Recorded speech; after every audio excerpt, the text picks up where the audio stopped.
welcome to week 2 of the Amalgamblog College Football Report. I'm Chris Cox. We're not going to waste any time, so we're going to send it up to TJ Cofield for our very first segment, Contender and Pretender. Contender and Pretender. This week's contender is very easy. It's the Alabama Crimson Tide. Alabama went in and absolutely demolished the Michigan Wolverines, 41-14. They did it with a balanced attack, passing and running, and just dominating on defense and picking off Denard Robinson 3 times. They really proved the difference between the upper echelon of the SEC and even the upper echelon of another great conference of the Big Ten. But that gap is wide, and it seems to get even wider. Alabama just looked absolutely dominating. Our pretender this week. We actually go to another SEC school for our pretender, and it's Florida. Now, it's not Florida as a whole. It's not even Florida's offense. It's Florida's offensive play calling. Florida just couldn't seem to get anything going against, Bowling Green, who was a 6-6 team in the MAC last year. And there's not a lot of question that there's a lot of talent and a lot of speed in Florida. And Florida did have one good performance from Mike Gillisley running for around 130 yards. But the play calling, there looked to be a lot of confusion. There were a lot of penalties called in the offense. Really makes you wondering what Will Muschamp is doing down there in Gainesville. Games to watch.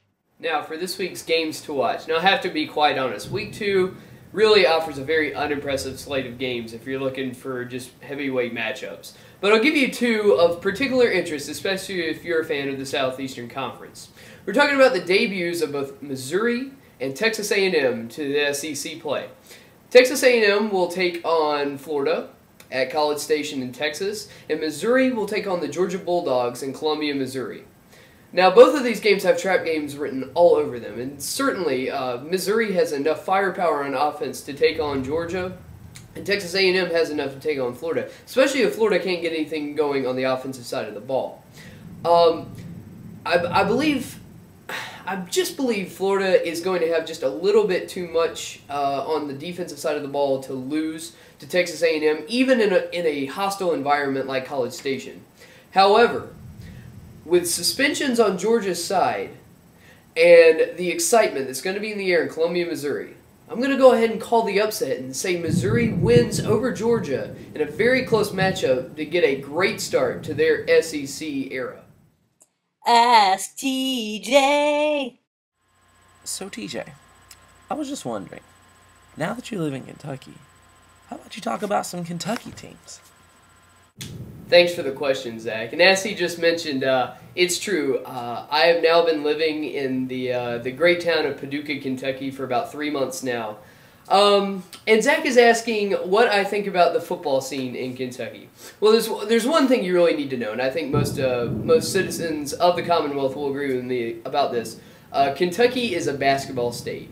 I mean, this place, whether you're a Cardinal or a Wildcat fan, you're living for those winter months, and the March Madness and everything is such great traditions between both Louisville and Kentucky. As far as major football here, I mean, you really don't have to look very far to figure out how football is here. Just look back this past weekend at Louisville, Kentucky. Louisville won in a very, very easy fashion, 32-14 over Kentucky. If you're a Wildcat fan, maybe the one good piece of news I can offer you is this will probably be Joker Phillips last year at Kentucky. He's had absolutely no luck in putting together successful seasons or putting together a really, really solid recruiting base at Kentucky. And I just don't see him lasting past this season, especially if this past weekend was any indicator. As far as Louisville goes, a great head coach in Charlie Strong. Playing in the Big East, especially without West Virginia, Louisville looks poised to make a run this year, and I think if there's any bright spot for the state of Kentucky in football, it'll be the Louisville Cardinals. Hometown Heroes. And now for our segment on Hometown Heroes. We'll start off with Clemson, who will be taking on Ball State and Death Valley up in Clemson, South Carolina this weekend.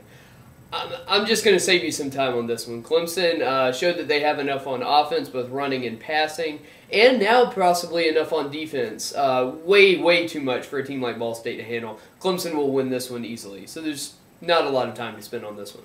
Now, Carolina versus ECU. Now, at the very outset, Carolina versus East Carolina doesn't look like a very interesting game. It's number 9 South Carolina with a great defense, great balanced offense, should be able to handle a team like ECU. But the questions about Connor Shaw and his health at quarterback and the question mark that's there under the starting quarterback position make this a little more interesting game. Overall, I believe South Carolina has way too much on the defensive side of the ball, and I believe that they can depend on Marcus Lattimore enough to get a win over East Carolina. But don't be surprised if you're a Gamecock fan and you find yourself sweating this one for a few minutes here on Saturday.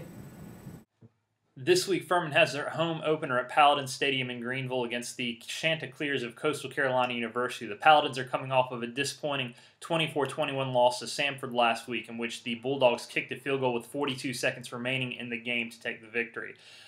Furman had 4 turnovers, 2 of which led to 14 points, and had several critical penalties down the stretch that kept Samford's game-winning drive alive. Now, the good news is the defense looked well in certain spots. There was a very important goal line stand early in the game. And the running game looked good as we expected it to. Dros Williams rushed for 98 yards and a touchdown. However, no matter how good your defense or rushing game is, if you have turnovers and penalties, those are almost always going to negate any good that can come from those things. So, as Furman plays Coastal, Coastal games have always been tight for Furman. And I expect this one to be no different. Now, if Furman can get their act together and play disciplined football, limit the turnovers and the penalties, I do think that Furman's going to be able to ride their home field advantage to their first victory of the season. If not, well, it could be a very long season for the Paladins. But I think Furman's going to turn around in this first week and bring home the victory. Well, that's all we have for the Amalgamblog College Football Report this week. Thanks for joining us, and we look forward to seeing you again next week. Have a great Saturday.